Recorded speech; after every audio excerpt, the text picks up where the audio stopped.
এই ঝাল বানানোর আগে হাঁড়িতে নিতে হবে বেশি চাল, না হলে ভাত পাতে দুর্ভিক্ষ দেখা দেবে। সবার আগে মাছের গায়ে নুন হলুদ করে কড়াইয়ে ভালো করে তেল গরম করে নিন। তেল যখন ঠিকঠাক গরম হয়ে যাবে তখন এক একটা করে মাছ ভাজতে ছেড়ে দিন। এবার একটা ছোট মিক্সিং জারে 1 চামচ গোটা জিরে, 1 চামচ ধনে, হাফ চামচ গোটা গোলমরিচ, 1 চামচ কালো সর্ষে, সামান্য পরিমাণে নুন, ছোট হাফ বাটি রসুনের কোয়া, হাফ ইঞ্চির মতো আদার কুচি, ঝাল বুঝে কাঁচা লঙ্কা, 1 চামচ টক দই জল দিয়ে ফেটানো। এবারে মিক্সিং এর জার বন্ধ করে ভালো করে একটা পেস্ট বানিয়ে নিন। এদিকে মাছ যখন এপিট ওপিট লাল লাল করে ভাজা হয়ে যাবে তখন তুলে নিন। এবার ওই পড়ে থাকা মাছ ভাজা তেলের মধ্যে দিয়ে দিন 1 চামচ কালো জিরে, সঙ্গে দিন একটা তেজপাতা, সঙ্গে শুকনো লঙ্কা। এবার দিয়ে দিন হাফ চামচ হলুদ, সঙ্গে 1 চামচ কাশ্মীরি লঙ্কার গুঁড়ো। ধিমে আঁচে সবকিছু ভালো করে মিলিয়ে নিন।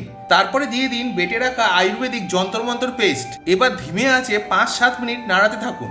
সাইজ যদি ছোট হয় তাহলে 4টে, আর বড় হলে 2টো টমেটো নিলেই হবে। নিয়ে ভালো করে মিক্সিং জারে একটা পেস্ট বানিয়ে নিন। 5-7 মিনিট পর যখন মশলা থেকে তেল ওঠা শুরু হবে তার মধ্যে দিয়ে দিন টমেটো বেটে রাখা পেস্ট। এবার সব ভালো করে মিশিয়ে ফুটতে দিন। এবার স্বাদ মতো নুন, সঙ্গে স্বাদ মতো চিনি দিয়ে ভালো করে মিলিয়ে নিন। 10-12 মিনিট ভালো করে কষানোর পর যখন ঠিক এরকম অবস্থায় আসবে তখন তার মধ্যে দিয়ে দিন জল। ভাত পাতে বন্যা চাই না খরা সেই বুঝে জল ঢালবেন। ঝোল যখন ঠিকঠাক ফুটে উঠবে তার মধ্যে দিয়ে দিন ভেজে রাখা মাছ। এবার ভালো করে একবার মিলিয়ে নিন। মিলিয়ে 5 মিনিট ফুটতে দিন। যা এবার সেন্ট বেরোবে পাশের বাড়ির লোকজনকে কি করে ম্যানেজ করবেন তা আমার জানা নেই। নামানোর আগে হাফ চামচ গুঁড়ো গরম মশলা দিয়ে ভালো করে মিলিয়ে নিন।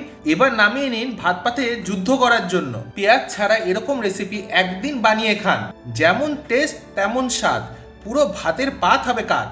খেতে বসে আপনার ভাতের পরিমাণ কতটা বেড়ে গেছে সেটা আপনি পরে বুঝতে পারবেন।